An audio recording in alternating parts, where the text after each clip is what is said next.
من الشيطان الرجيم بسم الله الرحمن الرحيم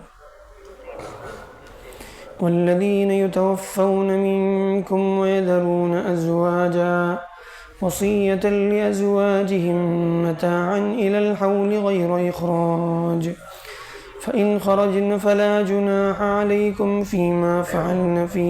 أنفسهن من معروف والله عزيز حكيم وللمطلقات متاع بالمعروف حقا على المتقين كذلك يبين الله لكم آياته لعلكم تعقلون۔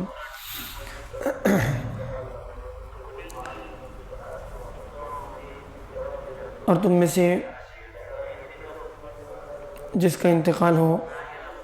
اور وہ اپنے پیچھے بیویاں چھوڑ جائیں تو وہ ان کے لیے یعنی گویا اللہ کا حکم یہ ہے کہ وہ اپنی بیویوں کے لیے حق میں یہ وصیت کریں کہ ان کو 1 سال تک نفقہ یعنی ان کے کھانے پینے کا سارا انتظام کیا جائے اور 1 سال تک ان کو جو ہے اپنے گھر سے نہ نکالا جائے۔ اگر وہ خود نکل جائیں تو تمہارے اوپر کوئی ذمہ داری نہیں ہے کہ وہ اپنے سلسلے میں کوئی بھلے طریقے پر معروف طریقے پر کوئی اپنا فیصلہ لے، تو تمہاری کوئی ذمہ داری نہیں ہے۔ اللہ تعالیٰ غالب ہیں اور بڑے حکمت والے ہیں، یعنی جس کے شوہر کا انتقال ہو جائے بیوہ عورت تو پہلے حکم یہ تھا کہ اس کو 1 سال تک اپنے گھر سے نہ نکالا جائے، 1 سال تک اس کو نفقہ دیا جائے، اس کی ساری ضرورتوں کی کفالت، اس بات کی وصیت کریں، یعنی اس بات کی شوہر جو ہے اپنی بیوی کے حق میں جب اس کو احساس ہو کہ نہیں میرا انتقال ہونے والا ہے یا جو ہے قریب میں میرا انتقال ہو جائے گا، تو اس وقت حکم یہ تھا کہ وہ اپنی بیوی کے حق میں وصیت کرے اس بات کی کہ 1 سال تک اس کو جو ہے نفقہ، کھانا پینا سب کچھ دیا جائے، اس کے رہنے کے لیے اس کو اپنے گھر میں ہی رکھا جائے، اس کو نکلنے پر مجبور نہ کیا جائے، اور یہ 1 سال تک اس کی ذمہ داری گویا تھی اس بات کی وصیت کرنا۔ لیکن جب اس کے بعد اللہ کی طرف سے ایک حتمی حکم آ گیا کہ 4 مہینے 10 دن عورت کی عدت ہے، تو پھر اس کے بعد جو ہے اب 1 سال تک جو ہے پورا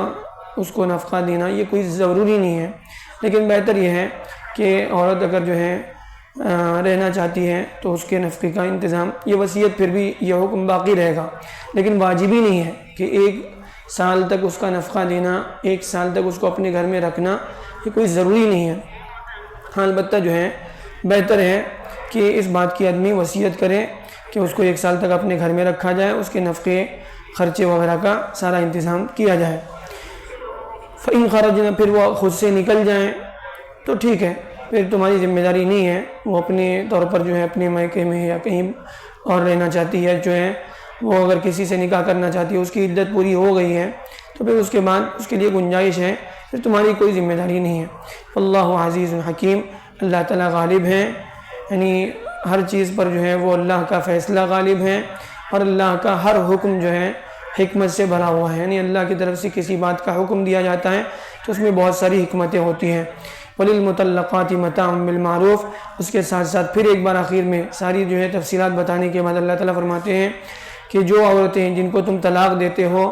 ان کو کچھ بھلے طریقے پر کچھ دے دیا کرو، ان کو کچھ دے کر جو ہے اپنے سے رخصت کرو،